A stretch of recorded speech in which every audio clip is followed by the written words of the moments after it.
What's up, YouTube?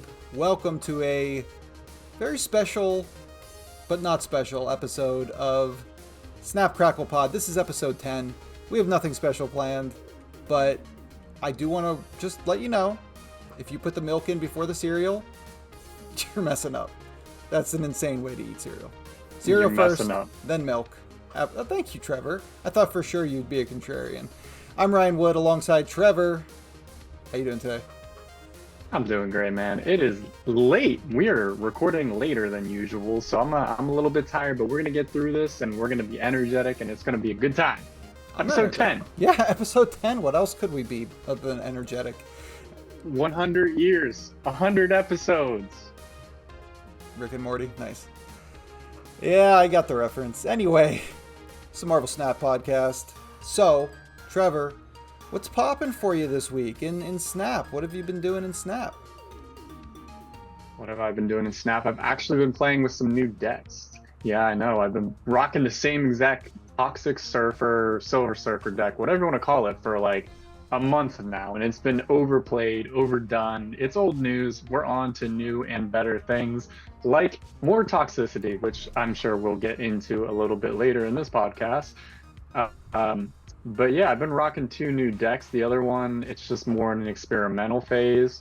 And we'll probably talk about that some other week. But we are probably going to focus on what I like to call the Mega Toxicity deck. I like it. I'm excited to get into that. I should say, since we're not talking about it in this the rest of this show, since we're in the middle of a little 4-day high voltage, have you played any high voltage? No, sir. No, sir. It's a short I have been so busy with work-related things that I will not get into right now over the last 48 hours. So I believe high voltage started a day or two ago. Yeah. So I really have not touched it. Yep. I think they're only running for 4 days, so only a little bit left. But it's really one of those all cosmetics. There's no variants or cards. So not a big deal if you miss this one. It's just a little one, which I appreciate. If they're gonna do multiple in a season, make the second one nice and short and not a lot of pressure to get to. So yeah. What's popping in your week, though? Well, a little bit of high voltage, but not too much. I'm just kind of getting in, knocking out the missions if I have time. Otherwise, I've been playing a Cerebro 3 deck with Jocasta and Warlock that I've really been enjoying. And I am working on a deck video for an old favorite of mine. It's a Nimrod deck that just looks to get your Nimrod huge with Shuri or Symbiote Spider-Man. Somebody in my comments actually requested that I retool it for the current cards, and I didn't make too many changes, but it's actually performing really well. So that's a deck guide that'll be coming out probably in the next couple days. So that's all that's been popping with me. Oh, we love to see Nimrod. I think that's a really fun card. I think there's a lot of really cool ways to play it. I haven't messed around with it too much because I actually just got it about 2 weeks ago, but it is something in the works. I would like to mess around with a little bit of a Nimrod deck at some point. Not solely focused around Nimrod, but highlighting the fact that Nimrod can be successful in that deck. Oh yeah, I think it's a fun card, and it's one of those cards that I hope stays at this power level exactly, because if he gets too good, everybody hates him, and it's so hard to get rid of. You can't Shang-Chi it. It's a tough card if it gets a little better than right now, so I love where it's at. Agreed. Yeah, so that's what's popping. Let's move on to this week's question. And we're looking at, Trevor, you came up with this question, so I'll let you read it off. Read it off. I don't have the prompt up in front of me, but it's a good thing I know what the question is, because it is, if you could have any superpower, what would your superpower be? And I'm going to let you start off with this. Yeah, absolutely. This is an interesting one. So, I feel like I've been very passionate in the past when talking about superpowers, saying that flight is super overrated and I wouldn't want to fly. And people give me a lot of guff about that, but so I'm not touching flight. And invisibility has weird implications, so I'm not doing that. I have always been fascinated by the time dilation, time stoppage, whether that's through being like a Flash type character. I know it's not Marvel, or just, really the one that I always think of is, if you ever watched Heroes back in the day, The main character here, Nakamura, could stop time, and it was just such a cool visual effect. And obviously, it's the most broken power you can have because nobody can defeat you when you can stop time, literally. But that's what I always enjoyed. Yeah, that's a cool idea. Cool concept. Unfortunately, you highlighted the one that I'd probably pick. But I'm picking it for functional purposes. Think how much money you would save on airfare if you could just fly wherever you wanted to go. Ugh, flying. Yes, but think about how convenient it would be. No, I'm not. See, that this is younger Ryan used to get all up in arms about it. I'm not yucking anyone's yum that wants to fly. I just personally, I think it would be terrifying. So, Well, if we're talking about younger Trevor would have wanted to talk to animals, which is really lame now that I think about it, because I don't think a lot of animals would have anything good to say. no, that's druidic, man. That's awesome. Talking with animals. Now, but being able to command animals and have them do whatever you want, I mean, that's a little messed up. At the same time, it could be a touchy subject. However, I think that could be a very interesting one as a superhero. True. Okay. Well, if anybody out there watching this has a favorite superpower or one that they just think is the best or hate ours, go ahead and leave a comment down below. Let us know what you think. What kind of superpower you rocking? But that brings us now to our next topic. Talking about the new-ish cards. Before we get to the cards that released on this past Tuesday, let's quickly just talk about last week's card, which is Warlock. Have you run into any Warlocks on the ladder or any new thoughts on the card? Dang, why is Warlock such a cool card? Every artwork is so cool. It looks like his mind is just absolutely blown. No, I still love this card. Yeah. Again, I don't have it. I can't play it. I did actually watch a YouTuber a few days back actually play this card in one of their decks, and it was fun to watch. It's a card that I could see myself using in the future if I ever had any tokens to buy cards, or if it made any sense for me to use those tokens on said card, which is like 6,000. So for me, that's pretty much all my tokens at any given point. So it's hard because there's so many cards that I can unlock, whereas like you have all the cards unlocked, so it's so easy to just throw 6,000 at that like it's nothing. Yeah. I don't know, maybe that's just me, but I do love Warlock. I think there's a lot of use for this card, and I don't know, I think it's a fun one. That's just me though. Yeah, I will say real quickly, you're totally right. I mean, I'm definitely in a position where like it's now that I have the cards, once you get tokens just on the track, it's just easy to spend that. So like I totally sympathize with that position. I know it's hard. When at the position you're at as a new player, you almost have to have like a list of cards that you really want to target. Like that's the only way to go about it without, you know, crazy investment in time or money. So understandable. Yeah, Warlock for me though is really fun. I'm enjoying him a lot more than I thought. I think part of it is because the animation is so cool. Like, it comes into your hand, and then when you play it, he glitches out, and the cards that he affects get that same glitching effect in your hand. It's just a really neat effect. The art team's been doing an incredible job this season. So, all right, well, no real new thoughts on Warlock other than check out my last deck guide if you're interested in a cool C3 deck with Warlock and Jocasta. Which brings us to Jocasta, one of the new cards this week. This is the Series 5 card. It is a 3/3. You activate it, and it immediately activates your other cards in that lane without using up their activates. It turns out this also can use cards that have already used their activates, which I think is very powerful and unique. Trevor, what are your thoughts on Jocasta? I like the banana background. I don't have a lot of flares yet for Jocasta, so. Yeah, I do love this card. I think it's attempting to make activate a little bit more prominent in the game, so I do like that aspect of it. I like the concept of activate cards. I think they're fun, even when I messed around with some really basic activate cards like I don't know, Spider Ham. That seems to be a pretty fun card. People forget about activate ability, so if you're playing something that you're playing a little bit earlier in the game, I don't think anyone's going to forget about Jocasta, but like Spider Ham, nobody's really expecting you to do that on turn. I don't know, 4 or 5, there's really no point of doing that on turn 6. But like people forget about activates, and I think there's a power in that. And I think Jocasta being able to, you know, turn the tide and make activate cards a little bit more useful. I think it's really fun, and I think it's good for the activate quote unquote meta, so to speak. Yeah, I mean, it's definitely one of those things that we talk about a lot on here, that as more activate cards come out, this card just gets even better. So it's like a real tent pole of that archetype as it continues to evolve.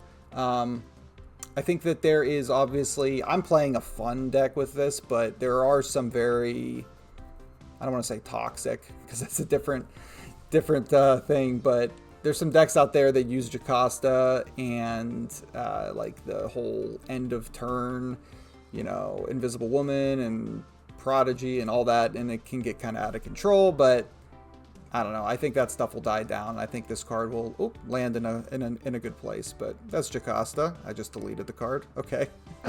Well, let's. How do I have a question? How do we Yeah. feel about it being a 3/3? As in like too powerful, not powerful enough, or Yeah, how do you feel that stacks up? I mean, I think it's reasonable. It's a very powerful effect, and 3/3s under slot kind of. When you compare it to like Super Adaptoid here, which is a kind of fits a very narrow lane, so they compensate by making it a 3/5. I think 3/3 is about right for Jocasta. If it ends up continuing on the path it is right now, where it's pretty powerful, I could even see that going down to a 3/2, since what you're really using it for is the effect. So I think a power nerf by 1 would not be a big deal for that card. Mhm. Agreed. All right, so then let's talk Super Adaptoid. This is a Series 4 card they released alongside Jocasta, which is really cool because it's literally like, hey, is this card getting out of hand? Here's Super Adaptoid. This is the only way to really stop, other than Red Guardian, an Activate card. And not only stop it, but if you are playing ahead, you can steal it before they get a chance to use it and then use it yourself. So pretty cool card. I've not really messed with it yet. I threw it in a C5 deck because apparently all I play these days is Cerebro. It's just so nuts since they buffed it. But yeah, Super Adaptoid. What are you thinking? Yeah, it just reminds me of Rogue. Isn't it technically a tech card when it comes Yeah. down to it? Yep, it's a tech Okay, card. yeah. Yep. Yeah, so it's a necessity to game if you're gonna make activate cards more prominent or putting Jocasta in the game. I think it's just a next necessary balancing act that you have to perform. I think you have to do that for any archetype or any major card that comes out that doesn't seem to have a lot of flaws. I think there has to be like 1 or 2 cards in the sea of all the cards that are in Marvel Snap that can mitigate the impact of a card. And I feel like this is just a necessity. So, you know, if I'm going to give it a grade, I feel like it's probably just going to be a B because it's just a necessity. So, Yeah, it's a release valve. It's your veggies. It has to be there. You're not even going to play it that much unless there's a crazy activate meta. Then guess what? Everybody plays Super Adaptoid and the activate meta goes down, and it levels out. So definitely, like you said, 100% agree. It is a necessity.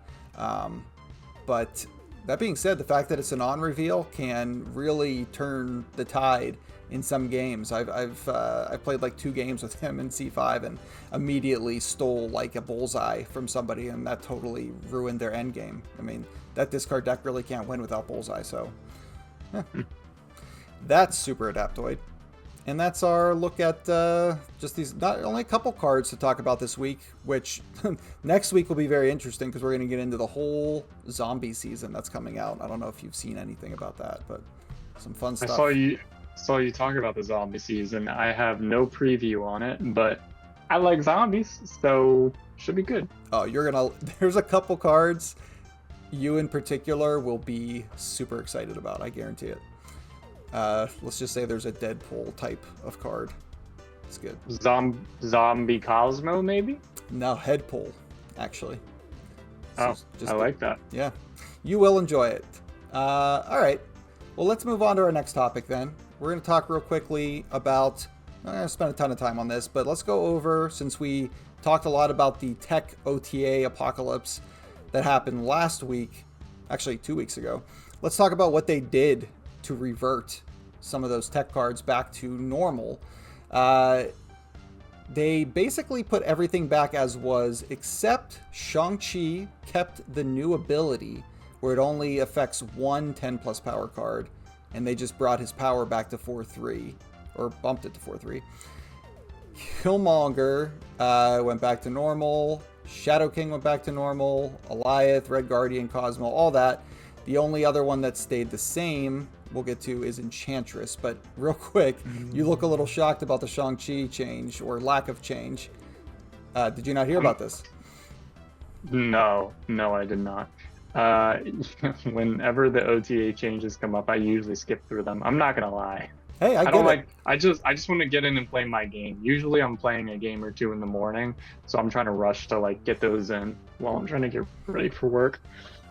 No, excuse me.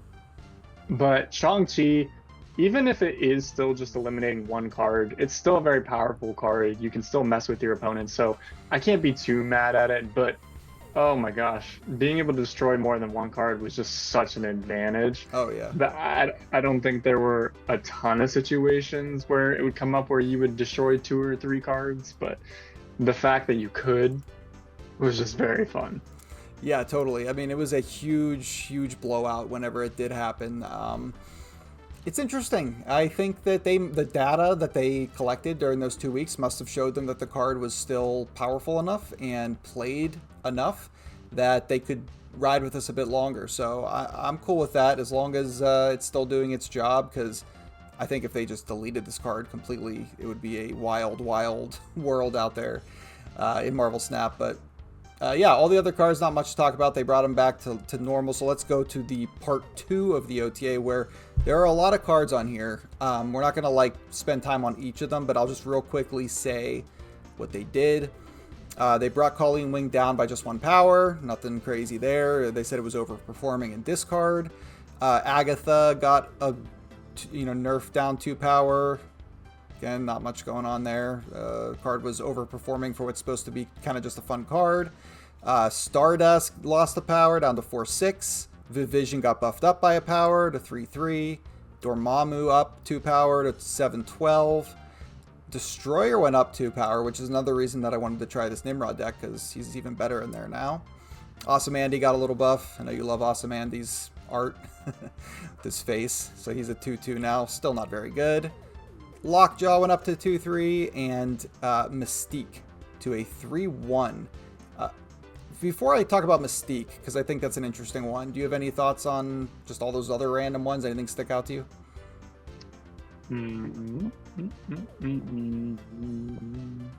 Destroyer. Yeah? Sure, I don't see Destroyer get played a lot. I mean, the only time I really see Destroyer is that location where if you're winning this location, you get a Destroyer on your side. I love that That's location. Really, yeah, it's really fun. It's a cool location. I just don't see Destroyer played a whole lot. Again, that's not typically how I like to play. I feel like I say that over and over again, but so what is it bumped up to? It's hard to make it out. Yeah, it's a 6-18 now. So it used to be a 6-16, now it's 6-18. At that point, like, how much is that really helping, though? Because you're playing that in your final turn most of the time, in most given situations. And a 6, I get it's a difference of 2 power, but like if you're playing a 16, and I don't know how to explain it, but if you're losing a location and you're losing it by that much, you're probably not going to make up the difference by trying to play Destroyer anyhow. I don't know. Maybe I'm just not thinking through how to use Destroyer properly, but I just don't think a 2 buff is really going to help it that much. You're thinking it's like win more. You're already winning that lane with your 16, so like what's 2 power? Yeah.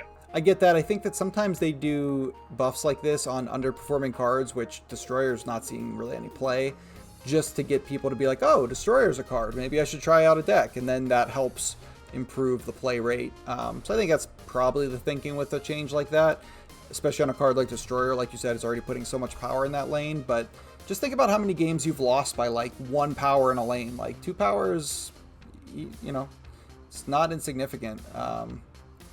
Even on a big card like that. You never know. For sure. The one thing I will say about Mystique before we move on to your amazing deck is Mystique going from a 3-0 to a 3-1 is fascinating because it looks like just a buff. You know, oh, it gets a power, but it's actually kind of a nerf because Mystique's best home was in Mr. Negative, and now it is no longer a 0, which means Jane Foster cannot draw it up for you as a 0-cost card, and it's harder to play at the end of the game alongside, say, a 0-cost Iron Man, and then like a Living Tribunal or Taskmaster, whatever it is. So yeah, just that's my girl Mystique took a little hit. Out of all the cards that you have shown right here on these OTAs, this is the card I see played against me the most. Mystique. All the time. Yeah. I swear, like 1 out of 3 games, I have Mystique played against me at some point. And I see it with Mr. Negative quite a lot. So, yeah, my mind went exactly there. When you said 3-1, I could see the yellow arrows. So, yeah, I'm assuming that means it's kind of a like nerf, kind of a buff. Yeah. Like, yeah, but I think that's really interesting. It definitely cuts down some of the usage, but it's still going to be used in other types of decks. Oh yeah, yeah, no question. And I do want to thank Marvel Snap Zone for providing these awesome images. This is where I got these OTA images from. So good job, Marvel Snap Zone. Not sponsored. Okay, let's move on to topic number 4. This is really your topic, Trevor. This is the deck that you've been rocking. Talk to me about Mega Toxicity. This is my baby right now. I was thinking one day, I was like, man, I really like this Toxic Surfer deck I've been rocking, but why do I like it? I like it because I can mess with people's heads. I love to screw with other people's decks. I unfortunately am a very toxic card player, card game player, and oh, you don't have my exact deck. I moved it around a little bit. Oh, this is what you sent me the other day. Well, tell me what to change. I'll change it. That was the OG, I think. Yeah, that was the OG, but we'll still rock with it. I'll just talk about which two I switched out. Yeah, tell me what to change. Let me see. I don't think it was a good change, but we're trying to figure it out. No, just keep this. Okay. Keep this. Yeah, we'll run through it. Yeah, talk to me about it when you get to the card, okay? Okay. So, I wanted some way that I could mess with my opponents in the utmost way possible. Unfortunately, I don't have all the cards in the game, so I am just rocking with these ones because I feel like they're amongst some of the most toxic if used in the proper way. Iceman, we're going to start off with. Obviously a classic. I absolutely love to play it, hate to play against it because it always seems, law of averages, whatever you want to say, it seems like it's always hitting the card I want to play next the most. But I feel like it's very useful because it's taking one card out of somebody's gameplay, and it's always messing with them. So for that reason, that's the reason why this card is in this deck. So let's move on to the next one. What we got next? We got Selene. I find this card to be perfect for this Mega Toxicity deck because I've been stacking it onto other cards like Green. Whenever I have Green Goblin in my hand and I have Selene, oh man, it is so great because Green Goblin just goes from -4 all the way down to -7, and I'm flipping it with another card we'll talk about here soon with Viper. That's the goal. If I don't get Viper, then this kind of backfires a little bit. But either way, Green Goblin switches sides. So I usually use Selene when I have Green Goblin in my hand. But yeah, it's nice too because it takes the lowest cost in somebody else's hand. So if they have an Iron Man, it just makes Iron Man a little bit less effective. So, or an Ironheart, for example. So it's kind of a nice card for this deck in particular. Go on to the next. We got Spider-Ham, and this is the really sick Spider-Ham. I love this card. It's so much fun, and I love that you can actually see which card you impact. Because if I couldn't see what card I impacted, I wouldn't care. I probably wouldn't like this card that much. But seeing the card go from, I don't know, whatever it is, to an Oink is just absolutely hilarious. And the Oink is it's a priceless picture. It's just so much fun. And the nice thing is it's that activate. So I can activate it whenever I feel it's warranted. So for me, it's a toxic card, and that's why I threw it in the deck. Nice. Then we got Scorpion, absolutely classic. With it being a 2 cost card, it just has to be in here, and it's afflicting all cards in the opponent's hand with -1 power. So it's just a staple. I'm usually playing it on turn 2. If I can play it on like turn 5 in combination with a 3 cost card, so be it. That means I'm probably afflicting more cards, but in the beginning of the game, I'm usually getting like -4 power across the board, based on them drawing a card or not playing a card the first turn. So I feel like Scorpion absolutely has to be a staple in this deck, and it's a classic. And 2/3 is really not that bad. No. Yeah, I'm with you. Okay, Green Goblin. Man, if you're gonna have a Toxicity deck and you're messing with somebody, you gotta have Green Goblin in there. Like I said, when you put it in combination with a card like Selene, it just makes this card so much more fun to play. Plus, I love the very sinister laugh whenever you play the card and it gets revealed switching sides. It's hilarious. What's the other one that's similar to Green Goblin? It's like a 5 cost card. Yeah, Hobgoblin. Yeah, I can't put both of them in the same deck together, but I'll go with the Green Goblin. Okay. Why not? Why not? Why no Hobgoblin? I don't know why. I just don't like 5 cost cards very much, and I feel like if I'm already gonna have a Green Goblin in the deck. I just don't want to have a Hobgoblin and waste 2 spots on very heavy negative cards. Yeah. When another card that I'll talk about soon kind of already does that for me. Okay, cool. Let's move on. Luke Cage. So this is one I actually subbed out because I played this deck in this format probably a good, I want to say 30 times before I switched it up. And I can always tell by a deck if I need to sub out cards, if I'm just not playing them. Yeah. And I found myself there wasn't any synergy with Luke Cage. There was no reason.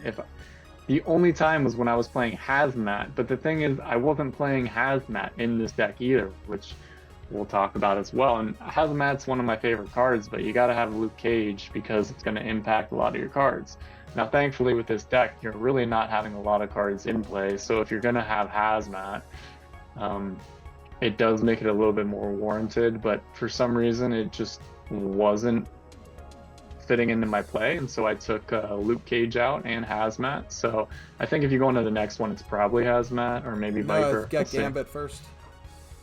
Gambit. Yeah. This card drives me absolutely nuts. Discarding a card from my hand, it always seems to be the card that I want to play, but hey, that's the name of the game. It's very valuable, I find. Obviously, it's completely random, but being able to destroy a card in play, especially if the player only has like 2 cards in play at that time and there's one I really don't want them playing early on in the game, I'll use Gambit, take that 50-50 chance, and if I destroy one of my cards, so be it. But I found this card to be really, really fun. I think I'll try to find other ways that I can use Gambit in the future. Nice. I got a fun deck with Gambit. All right. You'll have to show me that one. I will. Yeah, Hazmat. Oh, I forgot to tell you what I subbed cards out for. Luke Cage, I subbed out for, it's a very random one, Call Obsidian. Oh. Has nothing to do with Toxicity, but I found that I was lacking in some power. So I wanted something that was a guaranteed. With me having 3 1-cost cards, it's pretty much a guarantee that I have a 1-cost card down at some point anyway. So this was just a very easy way for me to get some power. And a 4/10 it's a pretty good jump there. So that's why I just stuck it in there. And it seemed to work really well. I started winning games a lot more once I added that card in. And then Hazmat, I actually switched out for Quake, which again is another very random card. But being able to switch and control locations seems to be very powerful as well, because we're all relying on locations to dictate how we're playing cards. And when you're messing with somebody's hand, that's fun and all, but messing with locations is even better. Especially if there's a location that's very advantageous for the opponent based on their deck. Like I think of trying to think of the name of the location, Murder World. Murder World. Maybe it's not Murder World, but the it's the one where if you play a card here, it gets destroyed. Oh, I know what you're talking about, but yeah, the one that it gets destroyed. Yep, I know what you mean. Just can't think of the name. Yeah, yeah. So I like Quake for the reason that I can switch around different locations. But let's just go ahead and move on. What do we got next? Should be Viper. All right, Viper obviously being able to switch a negative card onto the opponent's side, and a 3/4, it's really not that bad. I would love to see this card at 3/5, just because I'm rocking it in my deck. But 3/4 works. I'm usually flipping the Green Goblin, or sorry, not Green Goblin. I'm usually flipping Void, which I believe will probably be our next card anyhow. Sentry Void, whatever. Well, he's got I'm flipping the Void, but when I'm playing Sentry, I'm flipping the Void onto the opponent's side, which is a huge swing when you think about it. Because if you have a 3/4 Viper that you're playing on top of the Void, you're looking at a 13 cost difference right then and there. So the opponent's usually not expecting that, especially because this is happening somewhere around turn 4 or 5 anyhow. So, well, I guess it would be turn 5 because I'm playing Sentry on turn 4, and then I'm usually flipping it on turn 5 or 6. So it's a nice little surprise at the end of the game because somebody looks at somebody playing Sentry and sees the Void is all the way off on the right, and they're like, oh, well, now I just have to win the other 2 locations and I'm good. Or just win 1 more location and I'm good. So, this has been a very fun card for me to play. I actually really enjoy playing this card. Only if I have Viper. Obviously, if not, it sucks. Gotcha. All right, that brings us to Spider-Woman. Spider-Woman's actually one of my favorite cards in the game. I just love the 5/8. I feel like it's a very good power for the cost and the ability to afflict all enemy cards with -1 power. Obviously, I'll try to play this at a location that currently has 3 or 4 cards. So we're looking at a difference of 3 or 4 that's getting subtracted from the opponent, or possibly more based on what they have or the location.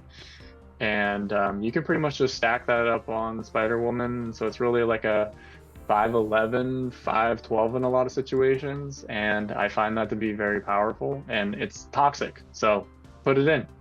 Yeah. I'm with you. I think this card could even do -2, and it would still be fine. I think it would see more play, and that would be because like Ajax is like a 5/17, 5/18, so why not? So, but yeah. All right, and that brings us to Magneto. I still don't understand how this is Magneto. Just looking at my Magneto and comparing it to this, I don't get a reference. I love Magneto. I thought I would absolutely hate Magneto, but being a 6/12, man, 12 is so much power, and on the last turn, being able to move. Think about it. There's going to be so many 3 and 4 cost cards that the enemy plays throughout opponent, whatever. There's going to be a few of them, and the nice thing is whenever you drag the card into the playing field, it shows you which ones rather than knowing. I don't have all the cards memorized, so it's kind of nice from that regard. But you can just mess with people on the last and final turn, and you can just win the location based off of playing Magneto. Now it can also bite you in the butt because you don't know which ones are gonna move to that location necessarily, so you have to be a little bit careful. But the 6/12 really makes this really powerful for me, and yeah, it's toxic in my opinion, so fit right in. And that is the Mega Toxicity deck right there. It's gonna take some reworking here and there because I'm gonna get more cards that will probably be more toxic in the future, but for now, this will do, donkey. That'll do. All right, ladies and gentlemen, that was the Mega Toxicity deck. Ryan, thoughts? comments, grade. Considering it's me, don't be harsh. What you Grade. got? Grade. I don't know if I can grade it. I really enjoyed your thoughts and your deck. I think that it shows your play style. I personally, you're not going to believe this, I'm a bit of a toxic card game player myself. I love playing a lockdown deck. I love playing a junk deck every now and then. Just throw debris stuff like Gambit. I have a machine gun Gambit deck that just like, destroys their whole board. I don't do it all the time, but I love the idea of this deck. It's a lot of fun. The only thing, if I have any constructive criticism, the one I would say is that I think we talked about it off podcast, but the hood I think could be a good inclusion for another Viper target, because right now if you don't have the Void, Viper's just kind of a dead card for you. But yeah, I mean, it's whatever you enjoy playing, and I think I really like the Cull Obsidian with 3 1-drops. You only have one of their 4, so that's a nice strong option for you on 4. I appreciate that in this deck. And Quake is actually one of my favorite cards in the game that is underplayed, I think.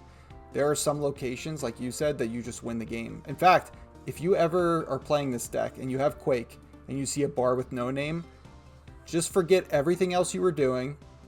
Just wait till the end of the game, turn 6, and you flip the bar with no name and you win the game, because now it goes to a location that they were trying to win and they lose it, and you just play a card in bar with no name's old location and you win that lane because they were avoiding it. So anyway, That is mega toxic right there. Yeah, Quake and bar with no name, instant win essentially, unless they know what you're doing somehow, but nobody expects Quake ever. So No. yeah, I love it. I think it was a lot of fun. Thanks for bringing your deck. More to come in the future. Maybe not as long of a breakdown, but I was really excited about this deck, and it's been a long time coming for me to make my own deck that wasn't based on just an archetype. Yeah, that's a huge stepping stone in Marvel Snap. Honestly, when I went from just playing decks that were out there, or starter type of decks, to making my own, that's what really like skyrocketed my involvement in the game, and eventually getting on YouTube. So yeah, love it. Thanks for bringing it.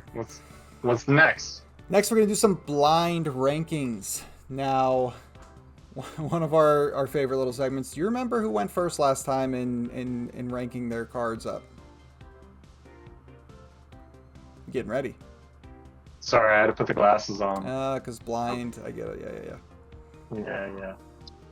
No, I don't remember who went first. Tell me. I don't remember either. All right, I'm just going to go first. I'm going to give you my 5. Are you ready? Are you prepared? I'm ready. All right. Your first card, in all its spectacular glory, is Silk. Silk. Really good in a move deck, obviously. Kind of a unique card, if you ask me. I don't think there's many cards quite like it. The fact that it just moves around could be really good with a Craven, which is the combination that I would use with it quite often. Especially if I could get 2 Cravens in the game. Man, this card gets real fun real quick. Outside of a explicit move deck, 3. No. 3. We're going with 3. Okay. Because it's a 2/5. I do really like that it's a 2/5. If it was any lower, this thing would be bumped down to a 4th or 5th for me. Okay, middle of the road. So your next card is going to be... I'm not sure if you're familiar with this card or not. Nocturne. It does not see a lot of play up my end anymore. Its location with a random move. So no, I actually haven't. Yeah, I've never seen this card. It's like a Scarlet Witch and a Quicksilver mixed together, essentially.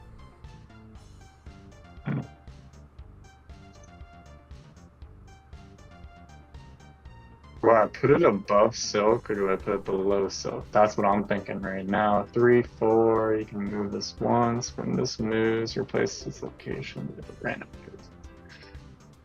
I'm gonna go with 4, and I feel good about that. Okay.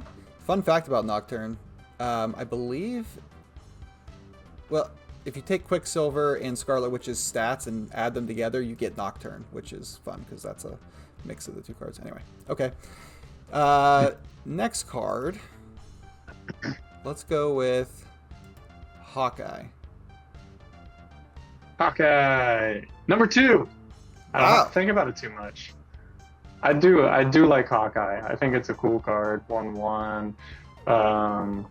Being up +3 power makes it a 1/4. I don't know that there's many 1/4 cards in the game, so I feel like it's a pretty fun card to play. And I don't know, it's just me. The fact that I'm more of a newbie and this was a staple in pretty much all of my decks starting off makes it a more fun card for me. I'm not playing it right now at all, to be honest. Yeah. So maybe I should put it lower, but I've already made my bed, so I'm gonna say 2. Hey, fond place in your heart. Nothing wrong with that. Okay. Then we're gonna go with Rescue. It's like a big Hawkeye. 5. 5. All right. Yeah, I'm gonna go with 5. I don't know why, but it being a 4/4 and gaining +5 power, I don't know why. I've just never been crazy about this card. Yeah. I'm gonna go 5. Yeah, you and the rest of Marvel Snap. Okay, so that means your only spot left is number 1, right? Yeah, I saved it for something real good, I hope. Well, what you get is, you know what? Saving is a good, good word to use. This is your savior. It's Angel. So that's good. Man. Yeah. Man, you really try to play me this time, huh? Yeah, no, not really. It just worked out that way, man. That's the fun. You rank yourself. Wow, if I had to switch some things around, Angel's going 4th or 5th. So being in first place kind of hurts my soul a little bit. Yeah. Angel will have its day. I've played it once or twice. Come on, man. Come on, man. You didn't give me any good cards this time around. Well, I had the hood, but you saw it right before we started recording, so I had to switch it out. Shoot, I probably would have put Hawkeye first out of all those cards, unfortunately. Well, there you go. So your final rankings were Angel number 1, Hawkeye number 2, Silk number 3, Nocturne number 4, and Rescue number 5. Trevor, what you got for me? Okay. I feel like I gave you some better cards than that. Come on, then. I'm starting you off with Redshift. Oh, new card. Newish card. I don't think I've played this card once. It is a Black Knight Agatha style card, and I really have to be in the mood for that style of deck. I think it does kind of cool things, and maybe there's a discard archetype in the future he works nicely with, but usually I don't want to add another card to my hand and discard. I'm trying to get rid of my hand, so I don't know. Maybe a tempo card. I'm going to put him at a 4, just to be safe. Leave that 5 open. 4 for the Redshift. That brings us to our next one. We got Psylocke. Okay, Psylocke, very cool card.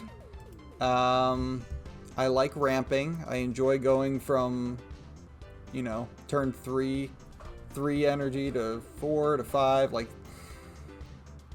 Psylocke's good in Mr. Negative. I don't really play it a lot outside of that. So, we'll do a 3. Certainly not a bad card. I see a lot of people playing this card. A lot of people. All right, we're going with a familiar face. We're going with Oink himself, Spider-Ham. Spider-Ham. This card was originally in my favorite deck, my Everlasting Arms deck that I have a million iterations of now. He's no longer in there. He used to be a nice one to have in there alongside Miss Marvel. The fact that I just don't play it anymore. I do like the card a lot, but man, I'd have to put it at 2 or 5 because I'm definitely not putting it at 1. But look at that Hawaiian shirt. I really like the card. I do, and it's so toxic. I'm gonna put it at 5, and that just because I don't want to. I don't want to take up 2. I don't want to take up 2. It's tough. I put myself in this spot, so. Okay. Psylocke 3, Redshift 4, Spider-Ham, excuse me, at 5. You're really not digging these cards today, but you might dig the next one. I'm not sure. We have the complicated card, Thanos. Interesting. Very complicated. Used to be the scourge of the meta. Not really so much anymore, but I hate playing against Thanos because I know that they always have Reality Stone when I have Limbo out in Magic. Every time. Every time I see a Thanos deck. So 2. I mean, for that reason. And I don't play Thanos really ever. Look at this amazing split, though. It's so good. Okay, yeah. 2. Super cool. All right. That leaves you your number 1 spot. Similar to my situation. Give it to me. What do we got? It's Angel. No, it's not. No, it'd be pretty crazy, though. No. You started typing in and everything. No, well, it's not Angel. I believed you. It's a very random one. Werewolf by Night. Interesting. Werewolf by Night. I can't say I like this card. not because it is bad. It actually used to be worse. It used to be, when it released, it was the best card in the game, briefly. And then they nerfed it really far. They've since it brought it back up, and it does its stuff. I just don't like clogging up my lanes. I like having stuff kind of open, and when he moves around, it kind of messes. I don't know. I'm just not a huge move player, and he's not really a move card, but because he moves, it can make things. I don't know. Whatever. That's my bed. You're right. I definitely would do this list entirely differently, but that's what I did. That's what I did. Werewolf by Night, Thanos, Psylocke, Redshift, Spider-Ham. Man, I guess Psylocke would be my number 1 out of those. Yeah. Just in terms of what I play and what I enjoy doing. Yeah, we both goofed up today. That's okay. That's why you play the game. Exactly. All right, well, that brings us to the end of today's 10th Snap Crackle Pod. Thank you all so much. Double digits. Not canceled yet. Thanks for coming along with us on this journey. As we always say, please like, comment, subscribe, hit the bell, notifications. Check out my Marvel Snap deck guides if you are so inclined. Got a Nimrod deck coming out. Check that out soon. Next week, talking about brand new season, zombies, Marvel Zombies. Some fun stuff coming up. Can't wait to talk about them with you, Trevor. We're going to spend a whole topic going over all the cards coming out. Little special episode. Trevor, where can people find you? I know you got that YouTube channel going again. They can find me on Planet Earth. Yeah. Sorry. Yeah, YouTube. My YouTube channel, T Young Moolah. Check me in the comments. Always there. Absolutely. Absolutely. So, all that being said, Trevor, any non-snap advice this week? Don't be afraid to take a risk, man. If there's something you want to accomplish or want to achieve in your career life, just try it. Life is short. Life is long. It's a paradox. But we love it. Take a risk. That's it. I love it. I have some quick non-snap advice I just thought of. What you got? If you're into card games, which why are you? I can't imagine you're watching this video if you're not into card games in some way. I have a new game I've been playing a little bit on the side called Once Upon a Galaxy. It is on Steam now, and it's on Android. It's an auto battler. It is, if you've ever heard of Storybook Brawl, which I've never played, but it's from the makers of that and people that were involved in Magic and Hearthstone, two of my favorite card games, and it is really similar to a lot of those games in a lot of ways, like Hearthstone Battlegrounds, auto battlers, but it's actually, I'm having a great time, so yeah, worth checking out. Once Upon a Galaxy. Yes, sir. Looks cool. Yeah. But downloading it right now to give it a shot. Give it a shot. It's a little confusing, so let me know if you need any tips, because I was just the tutorial is basically non-existent in that game. They just drop you in. Okay. Love that. Yeah. Anyway, that's all the time we have for this week. Thank you all for watching. I've been Ryan. He's been Trevor. Trevor, fly off to space? Whoa. Flew down to space. You have a good intro this time? I always do. What do you mean this time? No comment. No comment. You ready, Freddy? Kruger. No space background. I'm shocked. Switching it up. Cool. Give the fans what they want to see.